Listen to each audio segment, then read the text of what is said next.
Dada. Naona kuna chakula hapo umeshakiandaa, umefanya jambo la maana sana yani.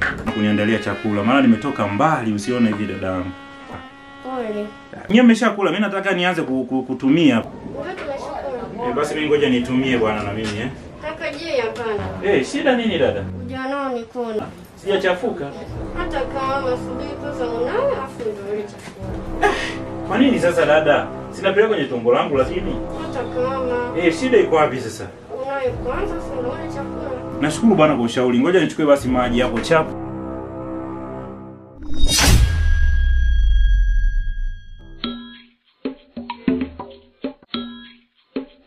Naona sasa hapa mambo yamekaa sawa.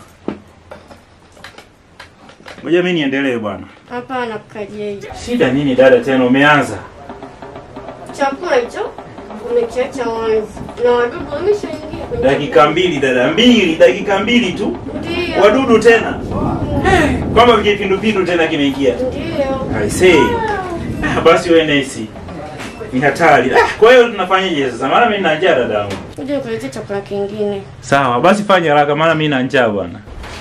Halo. Isaki anaumwa. Sawa, tunakuja. Mmpeleke hospitali. Nataki kwenda ndani hakikisha nije. Sawa, tunakuja. Kaka. Naam dada. Isaki anaumwa na hataki kwenda hospitali. Anaumwa nini sasa? Mwenye hata sijui. Umesema hataki kula, hataki kwenda hospitali. Hii imekuwa balaa sasa. Kwa hiyo tunafanyaje dadangu? Kwani kuangalia chakula au vile tukamuone? Hapana, yule ni ndugu yangu bwana. Ngoja inabidi twende wote kwa pamoja tukamuone kwanza. Basi sawa twende. Basi twende tuongozane. Vipi Meki? Mimi nimechelewa bana, kwani nimechelewa lakini. Kwani shida nini? Angalia hali ya mgonjwa sasa. Isaac. Vipi dogo? Safi, mimi hapa tumbo linauma, afu hivyo nataka. Unatapika tumbo? Umekula nini? Sasa dada tunafanyaje hapa? Yaani amekataa kula. Hospitali hataki kwenda. Anachozungumza anataka tu kwenda kwa mganga sasa hivi. Eti Isaac. Pelekeni kwa mganga jamani, mimi nipone, mimi naumwa. Hivi nadhani mimi nacheza hapa. Sasa Isaac, sio kila ugonjwa lazima uende kwa mganga. Wewe mwenyewe umesema tumbo linauma. Sasa kwa mganga kuna Wameniloga tu, wameniloga. Wamekuloga kina nani? Wewe muamini Mungu bwana. Magonjwa mengine ni ya kimungu. Mungu yupo, amini Mungu yupo. Nazidi kuumia. Kwanza kuna magonjwa kama kipindupindu, unasema tumbo linauma. Inawezekana ni kipindupindu. Wewe, kipindupindu saizi wakati msimu wa maembe umeshaisha. Wewe ndio unasema twende tukupeleke hospitali bwana. Dada, ufanye haraka huyu, tusimfuate huyu. Tusimfuate akili za mgonjwa. Ngoja kwanza mimi niende uani, ngoja niende uani. Uende uani wapi tukupeleke? Mimi naweza kuinuka.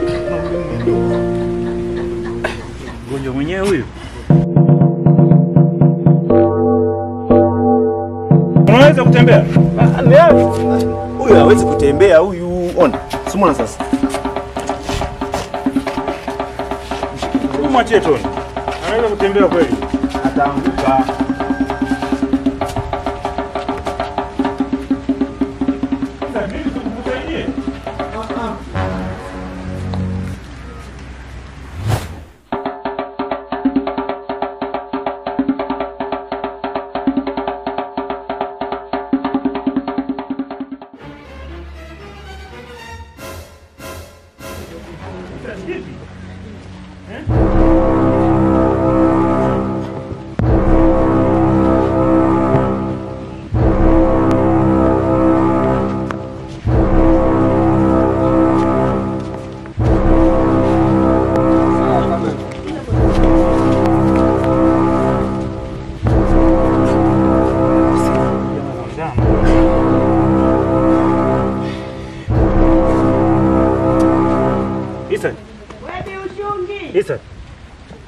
Isa. Peleka hospitali. Nilisema mimi. Peleka hospitali. Peleka hospitali. Sasa hapa kuna namna. Tuondoke. Bebe tu. Dada, chukua bajaji hapo. Tumpeleke.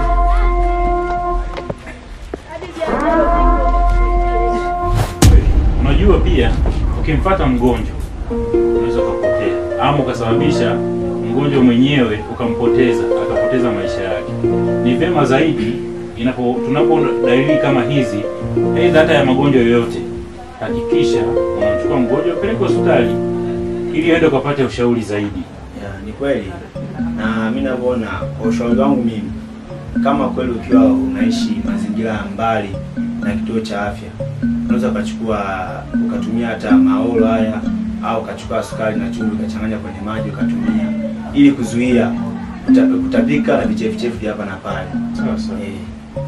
Na dada nesi hapo, nilisikia kwamba unampelekesha kaka kumnawisha mikono mara kwa mara yaani kwamba mtu akifunua tu chakula kidogo, kwamba ile inakuwaje? Kwamba hata chakula dada ukifunua kidogo tu ukienda kunayo ukirudi. Ndio, kwa sababu tunakinga miili tusipate maradhi. Wakati miili yenyewe na kinga, na sisi tunakinga tena. Kweli tumekomesha. Ni kweli. Dada yangu yuko vizuri. Yuko vizuri, ana chembe za unesi huko. Ndio hicho. Jamani, kipindupindu kweli kinaua na kinatibika. Kwa hiyo tuwe makini sana na mazingira tunayoishi, tuweke katika hali ya usafi ili tuwe salama na tuendelee kuwa salama. Lazima tuwe katika hali ya usafi. Mazingira machafu ya maji yatatusababishia pia kupata ugonjwa huu, maana anaenezwa na mdudu anaitwa cholewa. Tujihadhari sana kunawa mikono mara kwa mara kwa maji safi na yatiririka, maji ya sabuni. Tujiandae jamani.